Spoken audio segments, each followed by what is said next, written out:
నమస్తే ఫ్రెండ్స్. ఈరోజు మరొక కొత్త అంశం గురించి తెలుసుకుందాం. గతంలో వ్యాకరణ బోధన లక్ష్యాలు, ఇప్పుడు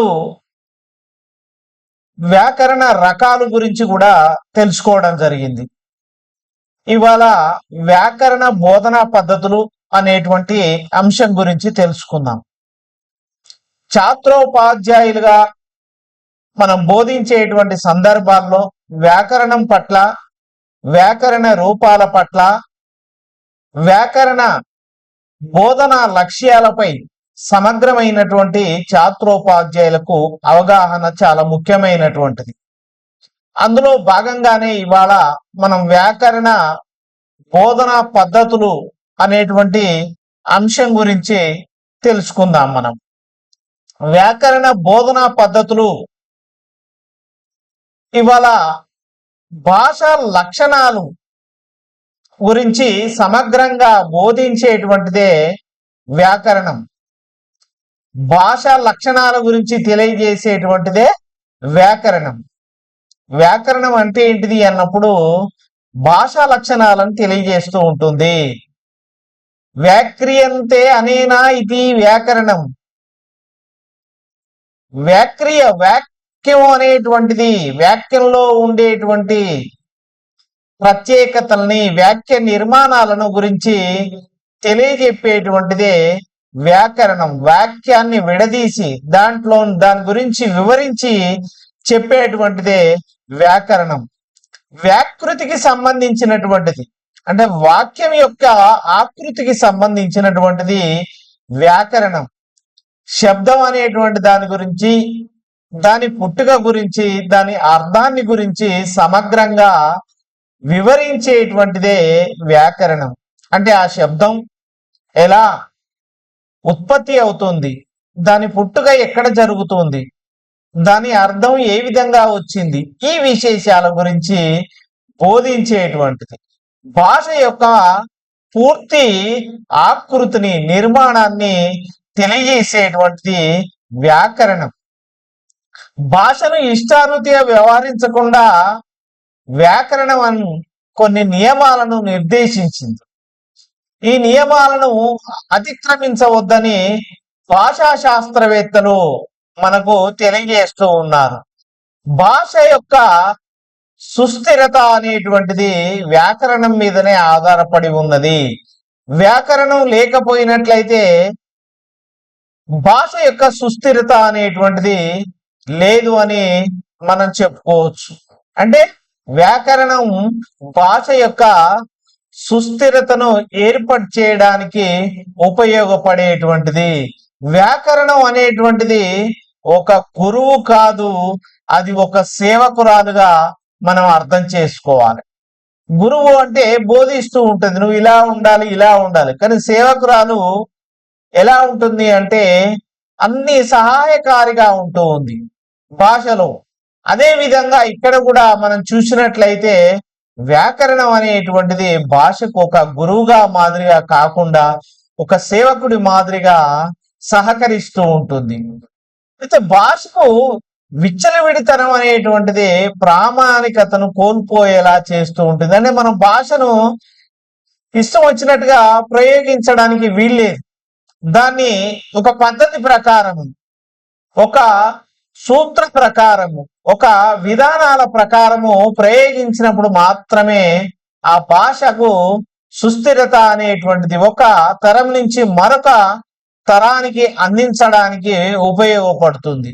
ఎవరికి ఇష్టమైన రీతిలో వాళ్ళు మాట్లాడడం ద్వారా ఏమైతుంది అంటే దాని ప్రామాణికతను, దాని ఖచ్చితత్వాన్ని, దాని స్థిరత్వాన్ని కోల్పోతూ ఉంటుంది. కనుక ప్రయోగం మూలం వ్యాకరణం అనేటువంటి నానుడిని అనుసరించి భాషణం లేఖనంలో వాడినటువంటి భాషా రూపాల ఆధారంగానే వ్యాకరణం అనేటువంటిది ఆవిర్భవించింది.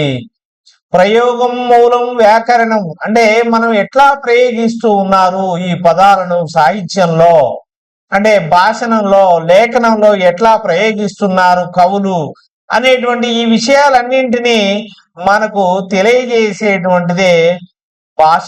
ఆ భాష యొక్క స్వభావాన్ని, దాని రూపాన్ని, దాని స్థితిని, దాని గతిని, దాని మార్పును, దాని యొక్క ప్రత్యేకతల్ని వ్యాకరణం అనేటువంటిది మనకి ఎప్పటికప్పుడు తెలియజేస్తూ ఉంటుంది. భాష యొక్క మందిరాన్ని, భాష యొక్క హృదయాన్ని, భాష యొక్క ద్వారాల్ని తెరిచేటువంటి తాళం చెవి వంటిది వ్యాకరణం. అంటే నువ్వు భాషను తెలుసుకోవాలనుకుంటే భాష గురించి, భాషలో ఉండే సాహిత్య విశేషాల గురించి, శైలి గురించి, భాష యొక్క జ్ఞానం నీకు తెలియాలంటే వ్యాకరణం అనేటువంటిది నీకు ఒక తాళం చెవి వంటిది. ఆ తాళం చెవి ఉంటేనే నువ్వు భాషలోనికి వెళ్ళగలుగుతావు, సాహిత్యంలోనికి వెళ్ళడానికి నీకు అవకాశం అనేటువంటిది ఉంది. అంటే భాషకు వ్యాకరణం అనేటువంటిది ఒక తాళం చెవి వంటిది. అది కీలకమైనటువంటి పాత్రను పోషించేటువంటిది. వ్యాకరణం ఈ తాళం చెవిలా ఒక స్థిరత్వాన్ని కల్పిస్తూ ఉంటుంది భాషకు. భాష ఒక స్థిరత్వం ఉంది. ఇవాళ ఒక తరం నుంచి మనం మరొక తరానికి అందజేసుకుంటున్నాము అంటే ఈ స్థిరత్వం ఎక్కడి నుంచి వచ్చింది అంటే వ్యాకరణం ద్వారానే. కనుక విద్యార్థులకు మనం ఏం చేయాలి అంటే వ్యాకరణాన్ని తప్పకుండా బోధించడం ద్వారానే విద్యార్థులకు భాష పట్ల, దాని ప్రయోగాల పట్ల, దాని ప్రత్యేకత పట్ల ఒక స్పష్టమైనటువంటి అవగాహన అనేటువంటిది పెంపొందడానికి వ్యాకరణం అనేటువంటిది కీలకంగా ఉపయోగపడుతుంది అని చెప్పుకోవచ్చు. వ్యాకరణ బోధనా లక్ష్యాలకు సంబంధించి మనం గతంలో చెప్పుకోవడం జరిగింది. మరొకసారి ఇక్కడ నేను కొన్ని అంశాలను మీకు సూచనాప్రాయంగా నేను గుర్తు చేస్తూ ఉంటాను. భాష అనేటువంటిది విద్యార్థుల్లో ఉత్తమమైనటువంటి భాషా జ్ఞానాన్ని పెంపొందించడానికి వ్యాకరణం ఉపయోగపడుతుంది. అంటే ఉత్తమమైనటువంటిది ఏ విధంగా ప్రయోగించాలి, ఏది ప్రయోగించకూడదు అనేటువంటి జ్ఞానాన్ని అందజేస్తుంది వ్యాకరణం. ప్రాచీన గ్రంథాల పట్ల పఠనాసక్తిని పెంపొందింపజేస్తుంది వ్యాకరణం అనేటువంటిది. ప్రాచీన గ్రంథాలు ఎట్లా ఉన్నాయి, ప్రాచీన గ్రంథాల్లో భాష ఎట్లా ఉంది అనేటువంటి అంశాన్ని విద్యార్థికి అవగాహన కల్పిస్తుంది. కాలానుగుణంగా భాషలో వచ్చినటువంటి నూతనమైనటువంటి మార్పుల్ని, భాషలో ఉన్నటువంటి చెదరకుండా సుస్థిరంగా ఉన్నటువంటి అంశాలను, మార్పుల్ని గమనింపజేస్తుంది వ్యాకరణం అనేటువంటిది. అంటే ఒక విద్యార్థిని, శిశువును ఉత్తమమైనటువంటి భాషా నైపుణ్యాలు కలిగినటువంటి వ్యక్తిగా తీర్చిదిద్దాలంటే వ్యాకరణం అనేటువంటిది కీలకమైనటువంటి పాత్రను పోషిస్తూ ఉంటుంది. వివిధ భాషల్ని కూడా సులభంగా నేర్చుకోవచ్చు. ఒక భాష నేర్చుకోవడం ద్వారా, ముఖ్యంగా మాతృభాష నేర్చుకోవడం ద్వారా, మాతృభాష నుంచి మరికొన్ని భాషలు నేర్చుకోవడానికి అవకాశం అనేటువంటిది వ్యాకరణం యొక్క అవగాహనే కల్పిస్తూ ఉంటుంది. నిర్దిష్టమైనటువంటి రచన చేయడానికి వ్యాకరణం అనేటువంటిది ఉపయోగపడుతుంది. అంటే ఒక రచన ఎలా ఉండాలి, ఆ రచనలో ఉండాల్సినటువంటి శైలి ఏంటిది, దాని యొక్క ప్రత్యేకతలు ఏంటి, ఈ అంశాలను అవగాహన కల్పించడానికి వ్యాకరణము అనేటువంటిది కీలకమైనటువంటి పాత్రను పోషిస్తూ ఉంటుంది. ఆ కీలకమైనటువంటి అవగాహనను కల్పించడానికి మనం విద్యార్థులకు వ్యాకరణాన్ని బోధించాలి. అంటే రచన అనేటువంటిది, ఒక మంచి రచన చేయాలి అంటే రచయితకు భాష పట్ల అవగాహన ఉండాలి. వాటిలో మాండలికాల గురించి, ఛందస్సు గురించి, సమాస పదాల గురించి, ప్రతీకల గురించి, ఉత్పత్తి అర్థం, ఇవన్నీ కూడా సమగ్రమైనటువంటి అవగాహన ఉన్నప్పుడు మాత్రమే రచయిత యొక్క నిర్దిష్టమైనటువంటి రచన అనేటువంటిది, తన సృజనాత్మకత మరింత సాంద్రత అనేటువంటిది పెంపొందడానికి అవకాశం అనేటువంటిది ఉంటూ ఉంది. వ్యాకరణ నియమాలు అవగాహన ద్వారా, నేర్చుకోవడం ద్వారా, తెలుసుకోవడం ద్వారా తార్కికమైనటువంటి శక్తి పెంపొందుతూ ఉంటుంది శిశువును. తార్కికమైనటువంటి శక్తి అంటే నీవు దేని గురించి, నేర్చుకునేటువంటి అంశంలో ఉండేటువంటి తప్పొప్పులు, ఇది ఎలా తప్పు అవుతుంది, ఇది ఎలా ఒప్పు అవుతుంది అనేటువంటి అంశాల గురించి తార్కిక శక్తి. ఈ పదం ఏ విధంగా విడదీయబడుతుంది, ఈ పదంలో పూర్వపదం ఏంటి, పరపదం పూర్వపదం పరపదం కలవడం ద్వారా కొత్త పదం ఏమొస్తూ ఉంది అనేటువంటి మార్పుల్ని గమనించడానికి తార్కిక శక్తి అవసరం. కార్యకారణాలను తెలుసుకోవడానికి వ్యాకరణం అనేటువంటిది విద్యార్థులకు ఉపయోగపడుతుంది. సాధారణంగా మనం ప్రాథమిక స్థాయిలో విద్యార్థులకు వ్యాకరణం బోధించడం అనేటువంటిది తగదు. ప్రాథమిక స్థాయి విద్యార్థులకు తార్కికమైనటువంటి శక్తి చాలా తక్కువగా ఉంటుంది కనుక మనం వ్యాకరణం ప్రాథమికమైనటువంటి స్థాయిలో బోధించకుండా కొన్ని పద్ధతుల ఆధారంగా మనం విద్యార్థులకు అవగాహన కల్పించడం ద్వారా వాళ్లకు వ్యాకరణం పట్ల భాష పట్ల అవగాహన అనేటువంటిది కలుగుతూ ఉంటుంది. ఇట్లా మనం ప్రాథమిక స్థాయిలో విద్యార్థులకు వ్యాకరణం బోధించకుండా వారికి అవగాహన అనేటువంటిది కల్పించాలి. ఇప్పుడు మనం వ్యాకరణం బోధనా పద్ధతులలో ప్రధానంగా మనకు 3 అంశాలు కనిపిస్తూ ఉంటాయి. 3 రకాలుగా కనిపిస్తూ ఉంటుంది వ్యాకరణ బోధనకు సంబంధించి. ఇక్కడ 3 ప్రధానమైనటువంటి పద్ధతులలో ప్రాయోగిక వ్యాకరణం మొదటిది, రెండవది నైమిత్తిక వ్యాకరణం బోధన, మూడవది రూపాత్మక వ్యాకరణ బోధన. ప్రాయోగిక వ్యాకరణ బోధన, నైమిత్తిక వ్యాకరణ బోధన, రూపాత్మక వ్యాకరణ బోధన 3 రకాలుగా మనం విద్యార్థులకు వ్యాకరణాన్ని అనేటువంటిది బోధిస్తూ ఉంటాం తరగతి గదులలో. అట్లా ఆయా సందర్భాలకు అనుగుణంగా మనం విద్యార్థులకు బోధించడం ద్వారా భాష పట్ల విద్యార్థికి చక్కని అవగాహన అనేటువంటిది పెంపొందింపయ్యవచ్చు. మొట్టమొదటిది ప్రాయోగిక వ్యాకరణ బోధన.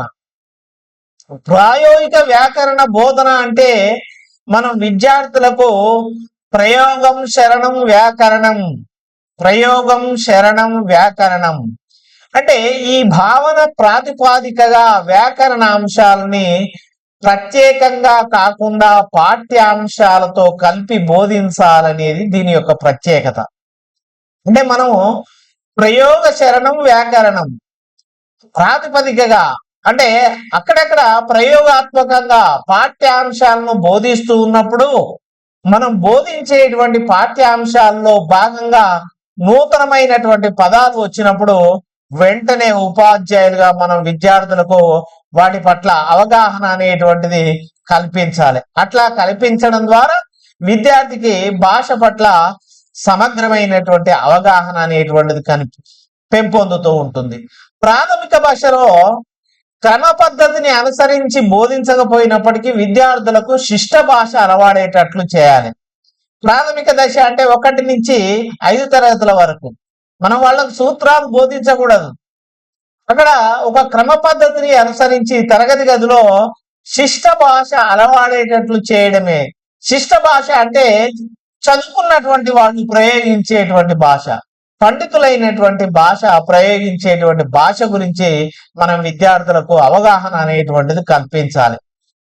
శిష్ట భాష వాడేటట్లుగా మనము సూచనలు ఎప్పటికప్పుడు తరగతి గదిలో విద్యార్థి భాషను ప్రయోగించేటువంటి సందర్భాల్లో మనం అవగాహన కల్పించాలి విద్యార్థికి. శిష్ట రూపాలు దుష్ట రూపాలు అనేటువంటిది వాక్యాలు ఉంటాయి. దుష్ట రూపం అంటే తప్పుడు అవగాహన, తప్పుడు వ్యాఖ్యానము, తప్పుగా పలికేటువంటి పదాలను దుష్ట రూపాలు అంటారు. శిష్ట రూపాలు అంటే దాని నిర్దిష్టమైనటువంటి శబ్దాలను యథావిధిగా పలకడమే శిష్ట రూపాలు అంటారు. ఇట్లా విద్యార్థికి తరగతి గదిలో వ్యాకరణాన్ని మనం అవగాహన కల్పించడం ద్వారా శిష్ట రూపాలను ప్రయోగించేటట్లుగా విద్యార్థి పాఠ్యాంశంలో తన నిత్య జీవితంలో శిష్ట రూపాలను, శిష్ట పద ప్రయోగాలను ప్రయోగించడం నేర్చుకుంటాడు. అదే ప్రాయోగిక వ్యాకరణం. దుష్ట రూపాలు అంటే ఒక వాక్యాన్ని, ఒక పదాన్ని తప్పుగా పలికిన వెంటనే మనం వెంటనే సవరణ అనేటువంటిది చేయడమే ప్రాయోగిక వ్యాకరణంలో ఉన్నటువంటి ప్రత్యేకత. సాధు రూపాన్ని తెలియజేయాలి తప్ప విద్యార్థులకు తరగతి గదిలో వ్యాకరణ నియమాల జోలికి వెళ్లకుండా ఉండాలి మనం. అంటే సాధు రూపం అంటే వాక్యం యొక్క రూపం ఎలా ఉన్నది, దాని యొక్క నిర్దిష్టమైనటువంటి రూపం ఏంటి, దాని ప్రత్యేకత ఏంటి అనేటువంటి విషయాలను విద్యార్థికి మనం అవగాహన కల్పించాలి, ఆ సాధురూపం గురించి తెలియజేయాలి తప్ప వ్యాకరణ సూత్రాలను ఈ ప్రాయోగిక వ్యాకరణంలో ముఖ్యంగా ప్రాథమిక స్థాయిలో విద్యార్థులకు మనం బోధించకూడదు. ఇది ఎట్లా అంటే ఒక ఉదాహరణలో చూసినట్లయితే రాముడు పడుకున్నది అనేటువంటిది ఇది దుష్ట ప్రయోగం. ఈ వాక్యంలో తప్పు అనేటువంటిది ఉన్నది. భాషా ఉపాధ్యాయులుగా మనం విద్యార్థులకు బోధించేటువంటి సందర్భాల్లో ఆ వాక్యాన్ని నల్లబల్లపై రాసి రాముడు పడుకున్నది అనేటువంటిది మనం ఇక్కడ చూసినట్లయితే దుష్ట ప్రయోగం. సాధు ప్రయోగం లేదా దాన్నే శిష్ట ప్రయోగము రాముడు పడుకున్నాడు అనేటువంటి రూపం సరైంది అని చెప్తే విద్యార్థులకు సరిపోతుంది. ఆ విధంగా అక్కడ తరగతి గదిలో మన విద్యార్థులకు అవగాహన కల్పిస్తూ ఉంటాం. అంటే వాళ్ళు మాట్లాడేటువంటి, వాళ్ళు ప్రయోగించేటువంటి, తరగతి గదిలో వినియోగించేటువంటి పదజాలాన్ని, తప్పుడు పదజాలాన్ని ప్రయోగించినప్పుడు వెంటనే ఉపాధ్యాయులుగా, మనం భాషా ఉపాధ్యాయులుగా సవరణ చేయడం ద్వారా విద్యార్థులకు మంచి భాషా ప్రయోగాలు అనేటువంటిది అభివృద్ధి చెందడానికి అవకాశం అనేటువంటిది ఉంటుంది. అలా కాకుండా విద్యార్థులకు మనము రాముడు పడుకున్నది, ఇక్కడ పడుకున్నది అనేటువంటిది ఆ వాక్యంలో పదము ఇది స్త్రీలింగము కనుక ఇక్కడ మనం పురుషలింగాన్ని వాడాలి, ప్రయోగించాలి, రాముడు పడుకున్నాడు అని ఇట్లా మనం విద్యార్థులకు చెప్పకూడదు. ఎందుకు? అక్కడ లింగ కాల వచన భేదాలను విద్యార్థి యొక్క అంతగా ఆలోచించేటువంటి స్థాయి ప్రాథమిక స్థాయిలో ఉండదు.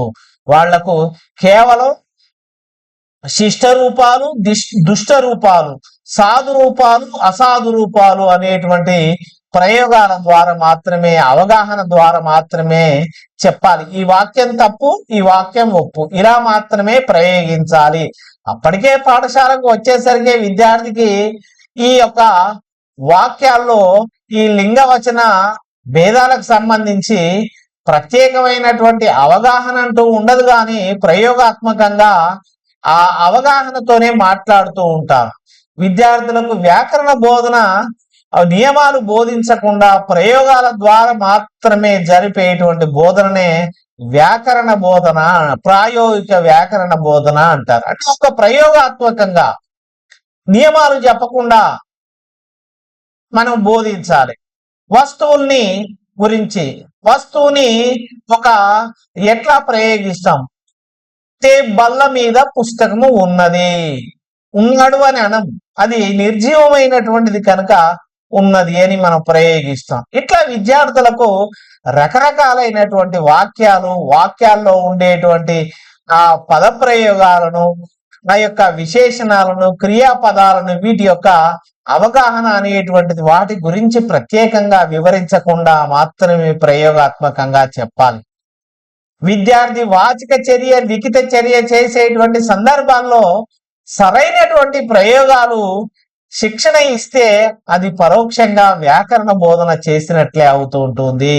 విద్యార్థులకు ఆ విధంగా వ్యాకరణాన్ని బోధించేటువంటి సందర్భాన్ని కాకుండా విద్యార్థి తరగతి గదిలో నల్లబల్ల మీద రాసేటువంటి సందర్భాల్లో, వాళ్ళ యొక్క నోటు పుస్తకాల్లో రాసేటువంటి సందర్భాల్లో, తరగతి గదిలో వాచిక చర్య జరిపేటువంటి సందర్భాల్లో మనం పరోక్షంగా ఒక రకంగా ఈ ప్రయోగాలను వాచిక చర్య, లిఖిత చర్యలో వాళ్లకు అవగాహన కల్పించడం ద్వారా వాళ్లకు ప్రాయోగికమైనటువంటి పద్ధతిలో వ్యాకరణాన్ని బోధించినట్లే అని మనం ఇక్కడ అర్థం చేసుకోవాలి. భాషా బోధన సందర్భంలో ఈ పద్ధతిని ప్రయోగిస్తూ ఉంటాం మనం, అంటే ప్రాయోగికమైనటువంటిది. దీనికి సాంప్రదాయ పద్ధతి అనేటువంటి పేరు కూడా ఉన్నది. అంటే ఇట్లా తరగతి గదిలో మనం పాఠ్యాంశాలు బోధించేటువంటి సందర్భాల్లో సాధురూపాల ప్రయోగాల్ని, దుష్ట రూపాలని ప్రయోగించినప్పుడు వెంటనే ఉపాధ్యాయుడు సరిదిద్దాలి. వాళ్ళ యొక్క నోటు పుస్తకాల్లో కూడా రాసినప్పుడు ఉపాధ్యాయులు వెంటనే వీటిని సాధురూపాలు, తప్పుడు వాక్యాలని, ఒప్పు వాక్యాల మధ్య ఉన్నటువంటి వైవిధ్యాన్ని, ప్రత్యేకతల్ని, పోలికల్ని ప్రయోగించి చెప్పడం ద్వారా విద్యార్థులు సమగ్రంగా నేర్చుకోవడానికి ఉపయోగపడేటువంటిది ప్రాయోగిక వ్యాకరణం. అంటే ఇది ఒక ప్రయోగపూర్వకంగా వాళ్ళు మాట్లాడేటువంటి సందర్భాల్లో, రాసేటువంటి సందర్భాల్లో మనం విద్యార్థులకు బోధించడమే ప్రాయోగిక వ్యాకరణం. ప్రాయోగిక వ్యాకరణాన్నే సంప్రదాయ పద్ధతి అని కూడా అంటారు. ఇట్లా వ్యాకరణాన్ని విద్యార్థులకు మనం ప్రాయోగికమైనటువంటి పద్ధతిలో అవగాహన అనేటువంటిది మనం తరగతి గదిలో కల్పించడం ద్వారా భాష పట్ల విద్యార్థికి మంచి అవగాహన అనేటువంటిది పెంపొందుతుంది అని చెప్పుకోవచ్చు. వాక్యాన్ని ప్రయోగంగా తీసుకొని నిర్దిష్టమైనటువంటి ప్రయోగాల ద్వారా విద్యార్థుల చేత మనం అభ్యాసం ప్రాక్టీస్ అనేటువంటిది చేయించాలి. ఒక పదాన్ని ఇంతకుముందుకే చెప్పుకున్నాము, రాముడు పడుకున్నది అనేటువంటి వాక్యంలో పడుకున్నది ఇది ఈ క్రియ. ఈ క్రియకు సంబంధించినటువంటి వాటిని ఉపాధ్యాయుడు తన అవగాహనతో పడుకున్నాడు అని, ఇట్లా తిన్నది, తిన్నాడు, ఇట్లా ఈ ప్రయోగాలను చెప్పడం ద్వారా విద్యార్థులలో ఒక ప్రాయోగికమైనటువంటి పద్ధతులలో మాట్లాడుతూ లిఖిత చర్య, లేఖన చర్య ద్వారా ఈ ప్రాయోగికమైనటువంటి పద్ధతుల్లో వ్యాకరణాన్ని బోధించవచ్చు. వ్యాకరణ జ్ఞానం అనేటువంటిది లేకుండా అనుకరణ ద్వారానే విద్యార్థులు నిర్దిష్టంగా మాట్లాడడం అనేటువంటిది నేర్చుకుంటూ ఉంటారు తరగతి గదులు. వ్యాకరణ జ్ఞానం అనేటువంటిది ప్రత్యేకంగా వ్యాకరణ జ్ఞానం అనేటువంటిది మనం అక్కడ విద్యార్థులకు కల్పించాల్సినటువంటి అవసరం ఉండదు. ఇక్కడ ఈ వ్యాకరణాన్ని ఇట్లా తీసుకొని బోధించడం ద్వారా విద్యార్థుల్లో సమగ్రమైనటువంటి వ్యాకరణ జ్ఞానాన్ని మనం పెంపొందించడానికి అవకాశం అనేటువంటిది ఉంటూ ఉంది. ఇట్లా 5వ తరగతి వరకు వ్యాకరణ ప్రాయోగిక పద్ధతిలో వ్యాకరణాన్ని బోధించవచ్చు. అంటే 5వ తరగతి వరకు దుష్ట రూపాలని, శిష్ట రూపాలని, సాధు రూపము, అసాధు రూపము, తప్పు వాక్యము, ఒప్పు వాక్యము అనే పద్ధతిలో విద్యార్థులకు మనం బోధించడం ద్వారా వాళ్ళు భాష పట్ల జ్ఞానాన్ని పెంపొందించుకునేటువంటి అవకాశం అనేటువంటిది ఉంటూ ఉంది అని చెప్పుకోవచ్చు. అయితే వ్యాకరణంలో నెక్స్ట్ నైమిత్తిక వ్యాకరణ బోధన. నైమిత్తిక వ్యాకరణ బోధన అనేటువంటిది దీన్ని టీచింగ్ ఆఫ్ అప్లైడ్ గ్రామర్ అంటారు. రెండవది నైమిత్తిక వ్యాకరణ బోధన, టీచింగ్ ఆఫ్ అప్లైడ్ గ్రామర్. అంటే వ్యాకరణం అనేటువంటిది మనం విద్యార్థులకు సూత్రాలను అనుసరించి బోధించడం. అంటే ఇది మాధ్యమిక దశ నుంచి వ్యాకరణాన్ని విద్యార్థులకు ఒక క్రమబద్ధమైనటువంటి పద్ధతిలో తరగతి గదిలో బోధించడానికి నైమిత్తిక వ్యాకరణ యొక్క రూపాన్ని మనము వినియోగించుకోవడం ద్వారా విద్యార్థులకు వ్యాకరణం పట్ల అవగాహన అనేటువంటిది కల్పించవచ్చు. అంటే మాధ్యమిక దశ నుంచి 6, 7 తరగతుల నుంచి ఒక వినియోగ పద్ధతిలో సూత్రాలను ప్రయోగించి చెప్పేటువంటిదే నైమిత్తిక వ్యాకరణ రూప పద్ధతి అంటే. ఇది సూత్ర నియమాలతో బోధించడానికి, ఇది సూత్రాలతో బోధించడానికి 2 పద్ధతులు అనేటువంటిది ఉన్నాయి నైమిత్తిక వ్యాకరణంలో. ఈ నైమిత్తిక వ్యాకరణంలో ఉన్నటువంటి 2 పద్ధతులు ఏంటిదంటే, ఒకటి నిగమోపపత్తి పద్ధతి, అనుమానోపపత్తి పద్ధతి. రెండవది ఇక్కడ నిగమోపపత్తి పద్ధతి, అనుమానోపపత్తి పద్ధతి.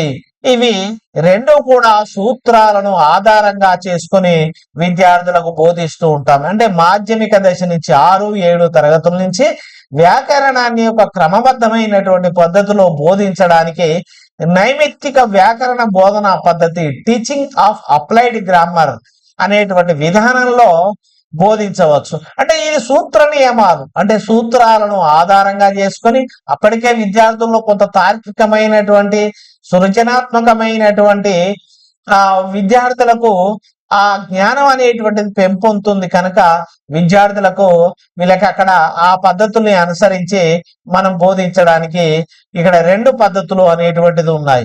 ఒకటి నిగమోపపత్తి పద్ధతి, 2 అనుమానోపపత్తి పద్ధతి అని చెప్పుకోవచ్చు. నిగమోపపత్తి పద్ధతి, అనుమానోపపత్తి పద్ధతి. ఇందులో మనం మొదటగా నిగమోపపత్తి పద్ధతి గురించి చూద్దాం. నిగమోపపత్తి పద్ధతి అనేటువంటిది విద్యార్థులకు ఈ పద్ధతిని శాస్త్ర పద్ధతి అని కూడా చెప్పవచ్చు. అంటే ఇది ఒక శాస్త్రం, ఇది ఒక ప్రత్యేకమైనటువంటి శాస్త్రం ఆధారంగా, ఇది ఒక శాస్త్రం పద్ధతిలో విద్యార్థులకు బోధించడం అనేటువంటిది జరుగుతూ ఉంటుంది. ఈ యొక్క నిగమోపపత్తి పద్ధతి. దీన్ని ఇంగ్లీష్ లో డిడక్టివ్ మెథడ్ అని కూడా అంటారు. డిడక్టివ్ మెథడ్ అని.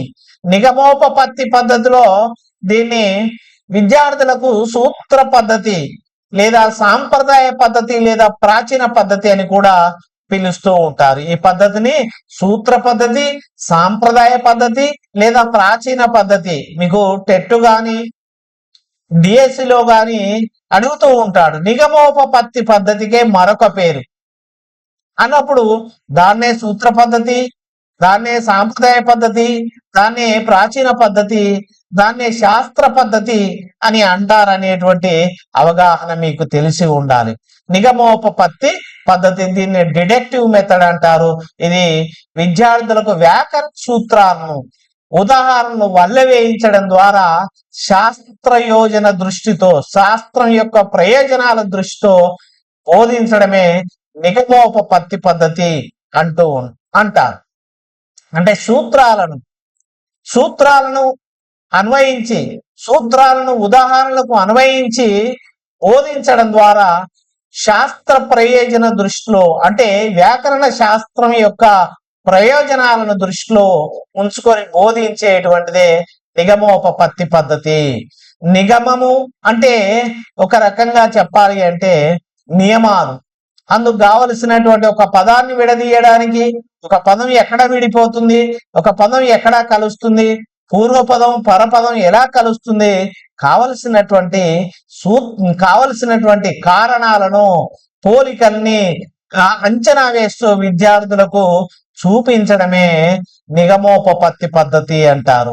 ఈ విధానంలో మనం సాధారణంగా బోధించేటప్పుడు పాఠ్య పుస్తకంతో సంబంధం లేకుండా వ్యాకరణం ఒక శాస్త్రంగా బోధించబడుతూ ఉంటుంది.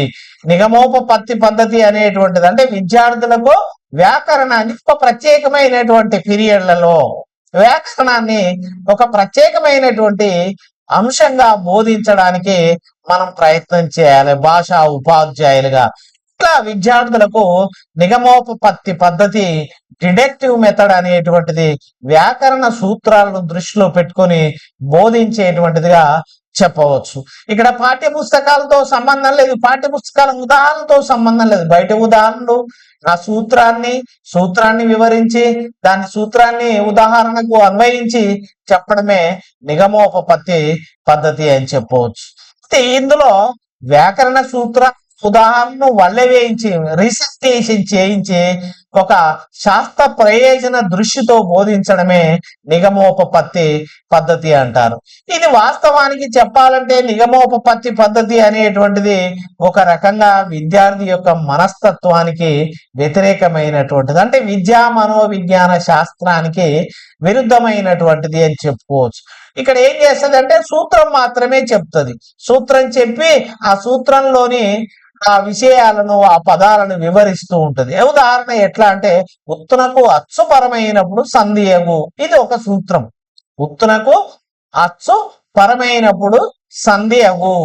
ఈ సూత్రంలో అచ్చు అంటే ఏంటి విద్యార్థికి, పరమగడం అంటే ఏంటి, సంధి అనేటువంటిది, వీటిని వివరించిన తర్వాత అంటే ఒక పదాన్ని తీసుకొని ఆ పదంలో అచ్చు ఎక్కడ ఉన్నది, ఎట్లా పరమైతుంది, సంధి ఎక్కడా విడదీయబడుతుంది, ఈ అంశాలను మనం సూత్రాన్ని ప్రాతిపదికగా చేసుకొని విద్యార్థులకు బోధించడమే నిగమోపపత్తి పద్ధతి యొక్క ప్రత్యేకత. ఒక ఉదాహరణ తీసుకొని చెప్దాం మనం విద్యార్థులకు. రాముడు ప్లస్ అతడు, రాముడు అని రాముడతడు అనేటువంటి వాక్యాన్ని తీసుకుందాం. రాముడతడు, రాముడు. ఇక్కడ ఉత్తునకు ఉకారమునకు అచ్చు పరమైతుంది, ఆ అనేటువంటి అతడు అనేటువంటి అచ్చు పరమైనప్పుడు సంధియగు, ఉత్తునకు అచ్చు పరమైనప్పుడు సంధియగు. ఇట్లా ఈ సంధి ఈ విధంగా అవుతుంది. రాముడతడు అనే పదాన్ని మనం విద్యార్థులకు విడదీసి వ్యాకరణ సూత్రాన్ని చెప్పి విడదీసి బోధించడమే నిగమోపపత్తి యొక్క ప్రత్యేకత. ఇట్లా వ్యాకరణ సూత్రాన్ని విద్యార్థులకు చెప్పిన పిదప సూత్రాన్ని అవగాహన అనేటువంటిది, సూత్రంలో ఉండేటువంటి ఆ ప్రత్యేకమైనటువంటి పదాలను, వాటి యొక్క సూత్రాలను, వాటి యొక్క వివరణని చెప్పడం ద్వారా విద్యార్థికి సూత్రము, ఉదాహరణలు ఎట్లా అన్వయించుకోబడుతున్నాయి అనేటువంటిది అవగాహన చేసుకుంటాడు.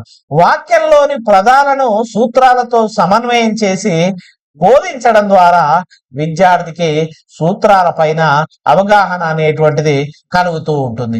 ఇక్కడ మనం నిగమము అంటున్నాం. నిగమాలు అని అంటే, నిగమాలు అనగా వేదాలు.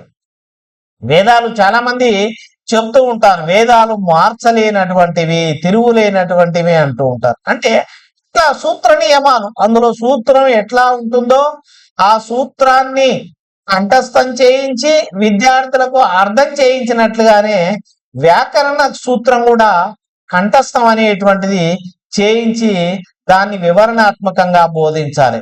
మనం వేదాల గురించి చెప్పుకునేటువంటి సందర్భాల్లో అవి తిరుగులేనటువంటిది అని చెప్తూ ఉంటారు వేద పండితులు. అంటే వాటిని మార్చడానికి వీల్లేదు.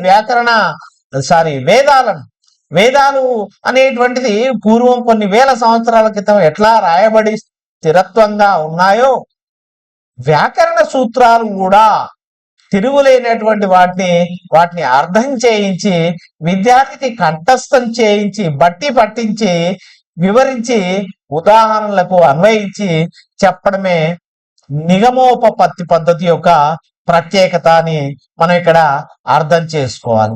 నిగమోపపత్తి పద్ధతి అంటే ఆ సూత్రాలను వివరించి, సూత్రాలను వింగడించి, బోధించి, వ్యాకరణ సూత్రాన్ని కంఠస్థం చేయించి, ఉదాహరణలతో వాటిని సమన్వయపరిచి బోధించడమే నిగమోపపత్తి పద్ధతి యొక్క ప్రత్యేకతగా మనం అర్థం చేసుకోవాలి. ఈ నిగమోపపత్తి పద్ధతి అనేటువంటిది ఇంతకుముందే మనం విద్యా మనోవిజ్ఞాన శాస్త్రం అనికి విద్యార్థి యొక్క మనస్తత్వానికి విరుద్ధమైంది అని చెప్పుకోవడం జరిగింది. ఇది ఎట్లా విరుద్ధమైంది అని మనం చూసినట్లయితే, ఇది తెలిసిన విషయం ఆధారంగా తెలియనిది బోధించాలనే సూత్రానికి వ్యతిరేకం. తెలిసిన విషయం ఆధారంగా తెలియనిది బోధించాలనే సూత్రానికి వ్యతిరేకం. అంటే తెలియని విషయం నుంచి తెలిసిన విషయాన్ని మనం బోధించడం. అంటే ముందర తెలియనిది సూత్రాన్ని సూత్రం ఆధారంగా అక్కడ అంశాన్ని మనం విద్యార్థులకు బోధిస్తూ ఉంటాం. అంటే ఇది ఏ సూత్రానికి విరుద్ధమైందంటే, తెలిసిన విషయం ఆధారంగా తెలియనిది బోధించాలనే సూత్రానికి ఇది వ్యతిరేకం అనేటువంటిది మనం ఇక్కడ అర్థం చేసుకోవాలి. వ్యాకరణ బోధనా లక్ష్యాలు ఈ పద్ధతి ద్వారా సాధించడం అనేటువంటిది కష్టం కనుక ఇది అనుకూల యోగ్యమైనటువంటి పద్ధతి కాదు. అంటే వ్యాకరణ బోధనా లక్ష్యాలు ఏంటిది? విద్యార్థికి భాష పట్ల సమగ్రమైనటువంటి అవగాహన కల్పించడమే.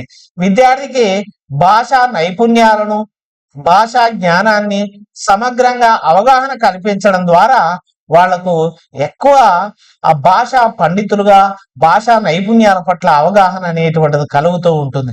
కనుక బోధనా లక్ష్యాలు అనేటువంటిది, వ్యాకరణ బోధనా లక్ష్యాలు అనేటువంటిది ఈ యొక్క నిగమోపపత్తి పద్ధతి ద్వారా సాధించడం కొద్దిగా కష్టమైనటువంటిదే. ఎందుకు అంటే ఇది విద్యార్థి యొక్క మనస్తత్వానికి విరుద్ధమైనటువంటిది. తెలియని విషయం ద్వారా నేర్చుకుంటారు, తెలిసినటువంటి అంశాలు అనేటువంటిది అవగాహన చేసుకుంటూ ఉంటారు. ఇది నిగమోపపత్తి పద్ధతి యొక్క ప్రత్యేకత. నెక్స్ట్ అనుమానోపపత్తి పద్ధతి. అనుమానోపపత్తి పద్ధతి అనేటువంటిది దీన్ని ఇంగ్లీష్ లో ఇండక్టివ్ మెథడ్ అని అంటారు. అనుమానోపపత్తి పద్ధతి. దీనిపై అనుమానం అంటే ఇదా, ఓ ఇది, ఇది కావచ్చు, అది కావచ్చు, ఇట్లా విద్యార్థి ఒక అనుమానపూర్వకంగా అంచనా వేస్తూ సూత్రాన్ని తెలుసుకోవడానికి, దాని యొక్క పేరుని తెలుసుకోవడానికి, సంధి యొక్క నామాన్ని తెలుసుకోవడానికి ప్రయత్నిస్తూ ఉంటారు. ఇది అనుమానోపపత్తి పద్ధతి అంటారు. దీనికే ఉదాహరణ పద్ధతి ఎందుకు అంటారంటే, విస్తృతమైనటువంటి ఉదాహరణలు తీసుకొని చెప్తారు. ముందుగా ఉదాహరణని ఎంపిక చేసుకొని ఆ ఉదాహరణను వివరించి తర్వాత సూత్రాన్ని బోధిస్తూ ఉంటారు. ఇది విద్యార్థి యొక్క మనస్తత్వానికి అనుకూలమైనటువంటిది. ఇది విద్యార్థి అంటే చాలా సులభంగా నేర్చుకోవడానికి ప్రయత్నించేటువంటి పద్ధతి. అంటే ఇది విద్య మనోవిజ్ఞాన శాస్త్రానికి అనుకూలమైనటువంటి పద్ధతి అని కూడా చెప్పవచ్చు. అంటే అనుమానోపపత్తి పద్ధతి అనేటువంటిది తొలుత ఇది ఎక్కడ ప్రారంభించబడింది అంటే ఇది జర్మనీలో ఈ ఇండక్టివ్ మెథడ్ ను ప్రయోగించారు. అట్లా ఈ ఇండక్టివ్ మెథడ్ అనేటువంటిది అనుమానోపపత్తి పద్ధతి అనేటువంటిది జర్మనీలో ప్రయోగించిన తర్వాత వివిధ ప్రపంచంలోని వివిధ దేశాలు కూడా ఈ యొక్క ఇండక్టివ్ మెథడ్ ను విద్యార్థులకు ఆ వ్యాకరణ బోధనలో భాగంగా దీన్ని బోధిస్తూ ఉన్నారు. ఈ అనుమానోపపత్తి పద్ధతి అనేటువంటిది సులభం నుంచి కఠినం వైపు వెళుతూ ఉంది. అంటే తెలిసిన విషయం అంటే ఇక్కడ చాలా సులభంగా ఉంటుంది. ఒక పని చేసిన పని నుంచి తెలియని పని వైపు మనం బోధించడానికి అవకాశం ఉంది. సులభం నుంచి కఠినం వైపు వెళ్తుంది. ఎప్పుడైనా విద్యార్థికి సులభం నుంచే కఠినం వైపు వెళ్ళేటువంటిది ఈ యొక్క విద్యామాన విజ్ఞాన శాస్త్రం అదే పద్ధతిలో బోధిస్తూ ఉంటుంది. తెలిసిన విషయం నుంచి తెలియని విషయం నేర్చుకోవడం అనేటువంటిది, నీకు తెలిసిన విషయం నుంచి తెలియని విషయం నేర్చుకోవడం విద్యార్థులకు చాలా సులభంగా ఉంటుంది. ఈ పద్ధతిలో వ్యాకరణ సూత్రాలను బోధించడం విస్తృతంగా ఉదాహరణలు తీసుకొని పదం యొక్క స్వరూప స్వభావాలను విద్యార్థులకు పరిశీలింపజేయడం ద్వారా ఉదాహరణ పద్ధతి లేదా అనుమానోప పద్ధతి అనేటువంటిది విజయవంతం చేయబడుతూ ఉంటుంది. ఉపాధ్యాయులు, ముఖ్యంగా భాష ఉపాధ్యాయులు, ఛాత్రోపాధ్యాయులు దీంట్లో విస్తృతంగా నువ్వేదైతే వ్యాకరణ సూత్రాన్ని చెప్పాలనుకుంటున్నావో వ్యాకరణ సూత్రానికి సంబంధించినటువంటి ఉదాహరణను ఒక 10 తీసుకొని వాటన్నింటినీ నల్లబల్లపై రాసి విద్యార్థులకు ఆ పదాలు ఏ విధంగా విడిపోతూ ఉన్నాయి, సంధి ఎలా జరుగుతుంది, పూర్వపదం ఎలా ఉంది, పరపదం ఎలా ఉంది, ఇట్లా విద్యార్థులకు మనం నల్లబల్లపై రాసి చూపించి బోధించడం ద్వారా విస్తృతమైనటువంటి ఉదాహరణల ఆధారంగా సూత్రాలను రాబట్టడమే అనుమానోపపత్తి పద్ధతి యొక్క ప్రత్యేకత. అంటే ఉదాహరణలు విద్యార్థులకు తెలిసిన ఉంటే అది చాలా సులభంగా ఉంటుంది. విద్యార్థులు చాలా సులభంగా పదాలను విలదీయగలుగుతారు. ఉదాహరణ రాముడు అతడు, రాముడు ప్లస్ అతడు, కృష్ణుడు అతడు, కృష్ణుడు ప్లస్ అతడు, భీముడు ప్లస్ అతడు, భీముడు అతడు, రంగడు ప్లస్ అతడు. ఇట్లా ఉత్తులకు అచ్చు పరమైనప్పుడు సంధియగు అనేటువంటిది వ్యాకరణ సూత్రాన్ని ఇక్కడ విద్యార్థి డుకారానికి అందులో ఉకారము ఎట్లా దానికి పరపదంలోని అచ్చు ఎట్లా పరమైతుంది అనేటువంటి అంశాలను పరమైనప్పుడు ఈ యొక్క సాధారణమైనటువంటి లక్షణాల ఆధారంగా ఎట్లా సూత్రాలను నిర్మిస్తుంది అనేటువంటిది విద్యార్థులకు మనం అవగాహన కల్పించాలి. ఇట్లా విద్యార్థులకు పదాలను విడదీసి ఉపపదాలను గుర్తింపజేయడము, ఉపపదాల్లో ఉండేటువంటి ఆ పదాలను కలుపుతూ ఉన్నప్పుడు ఆ కలిసిన తర్వాత ఏర్పడేటువంటి మార్పుల్ని విద్యార్థుల చేత మనము అవగాహన కల్పించడం ద్వారా వాళ్లకు ప్రశ్నింపజేయడం ద్వారా అనుమానోపపత్తి పద్ధతిలో వ్యాకరణ సూత్రాలను నిర్మిస్తూ ఉంటాం.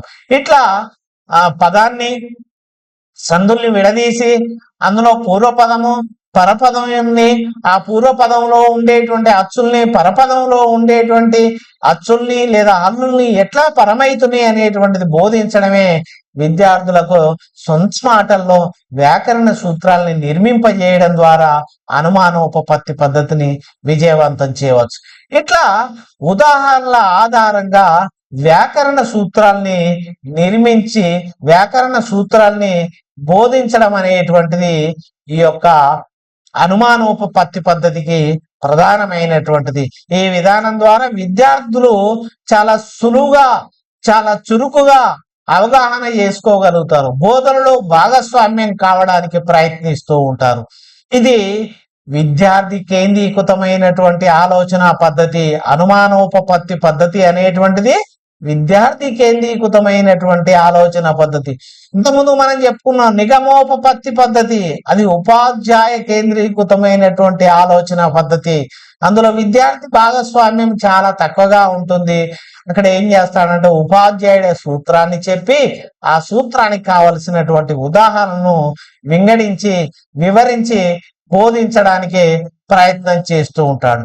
ఇది విద్యార్థి యొక్క మనస్తత్వానికి చాలా దగ్గరగా ఉంటది.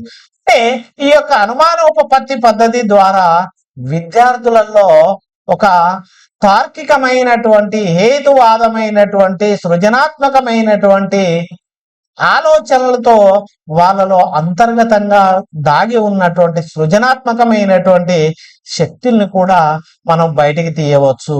అంటే ఉదాహరణ పద్ధతి ద్వారా పూర్వపదం ఏముంది, పరపదం ఏముంది, ఎట్లా ఈ పదాలు విడిపోతున్నాయి, ఉపపదాలు ఎట్లా ఉన్నాయి, ఉపపదాల్లో ఉండేటువంటి అల్లులు అచ్చులు ఏంటి అని ఇట్లా విద్యార్థుల చేత మనం ప్రశ్నింపజేసి వాళ్ళలో ఒక తార్కికమైనటువంటి విలువల్ని తార్కికమైనటువంటి ఆలోచనల్ని కల్పించడం ద్వారా వాళ్ళలో సృజనాత్మకంగా ఉండేటువంటి అంతర్గత శక్తుల్ని మనం బయటికి తీయడానికి అవకాశం ఉంటుంది.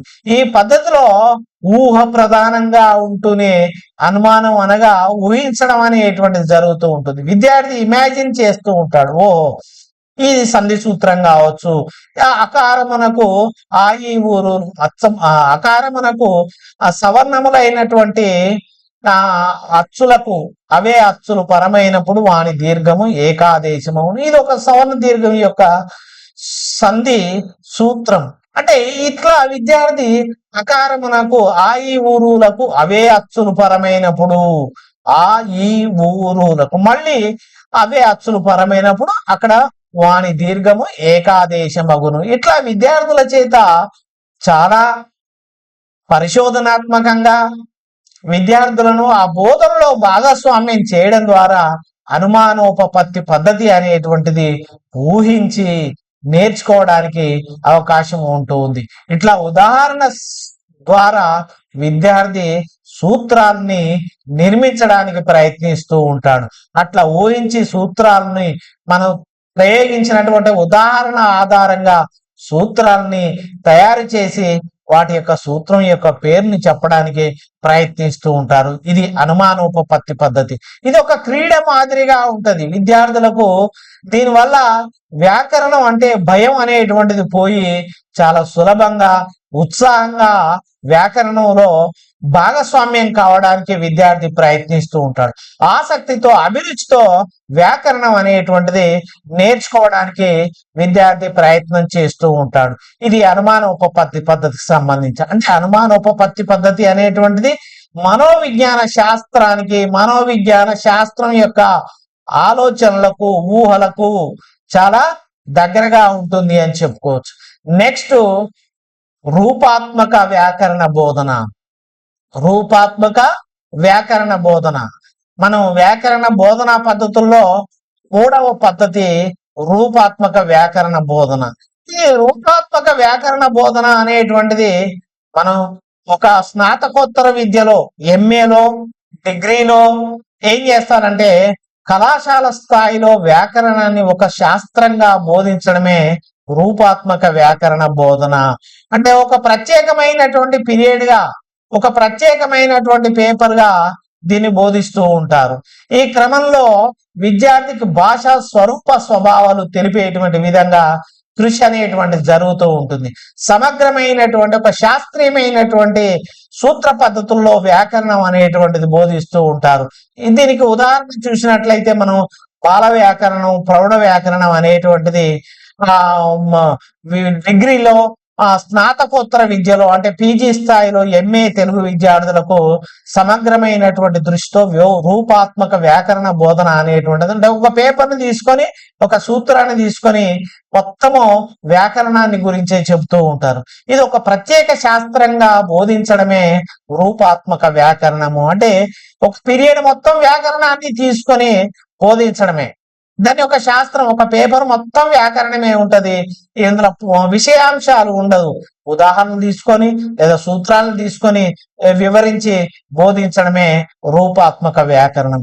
ఇట్లా మన వ్యాకరణం అనేటువంటిది మూడు రకాలుగా బోధించడానికి అవకాశం అనేటువంటిది ఉంటూ ఉంది అని మనం ఇక్కడ అర్థం చేసుకోవచ్చు.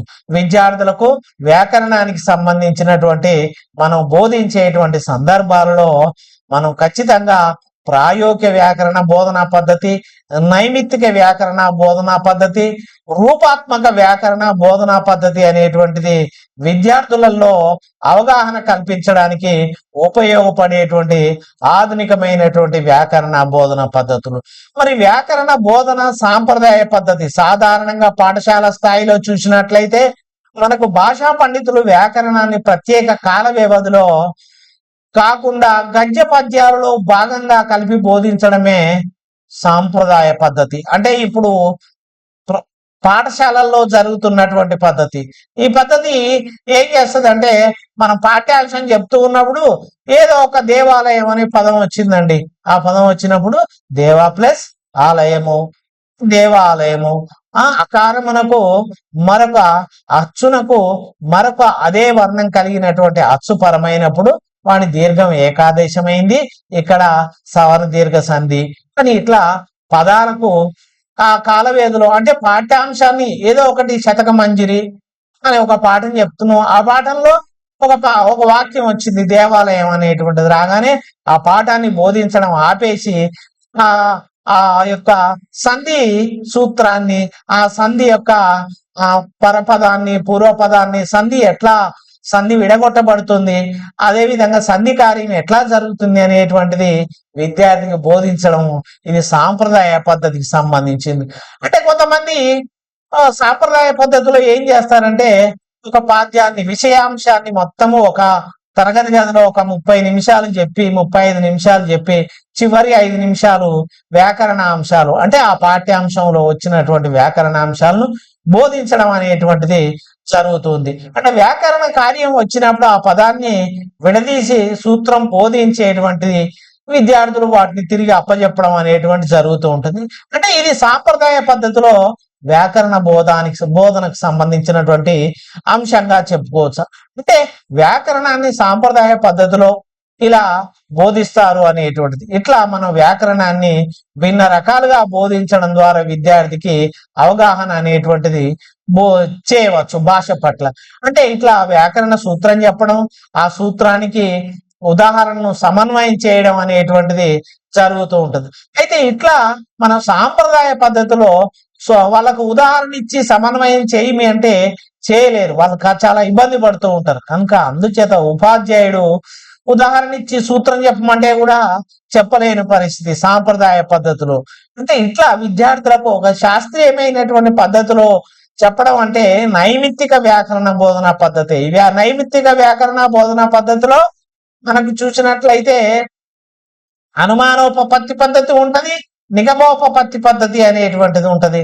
అట్లా మనం ఆధునిక బోధనా పద్ధతులలో భాగంగా వాటిని చేసుకొని అవగాహన చేసుకొని విద్యార్థులకు చెప్పవచ్చు. సాంప్రదాయ పద్ధతిలో అయితే విద్యార్థి యొక్క వ్యాకరణ సూత్రాల్ని బోధించి చెప్పడం, అదొక రకంగా చెప్పాలంటే విద్యార్థి యొక్క మనస్తత్వానికి వ్యాకరణ బోధనలో అనాసక్తిని ప్రదర్శించేటువంటి అవకాశం సాంప్రదాయ పద్ధతిలో ఉంటుంది అని చెప్పుకోవచ్చు. మరి సాంప్రదాయ వ్యాకరణ బోధనా పద్ధతి అంటే పాఠ్యాంశం చెబుతూ ఉన్నప్పుడు చెప్పేటువంటి పద్ధతి. పాఠ్యాంశం చెబుతూ ఉన్నప్పుడు ఆ విషయాన్ని పక్కన ఆపి సూత్రాలను తీసుకొని బోధించడమే సాంప్రదాయ పద్ధతి. మరి ఈ సాంప్రదాయ పద్ధతి వ్యాకరణ బోధనలో ఉన్నటువంటి ఈ యొక్క పరిమితులు, లోపాలు కూడా ఉన్నాయి. పాఠం మధ్యలో బోధించడం వల్ల ఆసక్తి అనేటువంటిది సన్నగిల్లుతూ ఉంటుంది.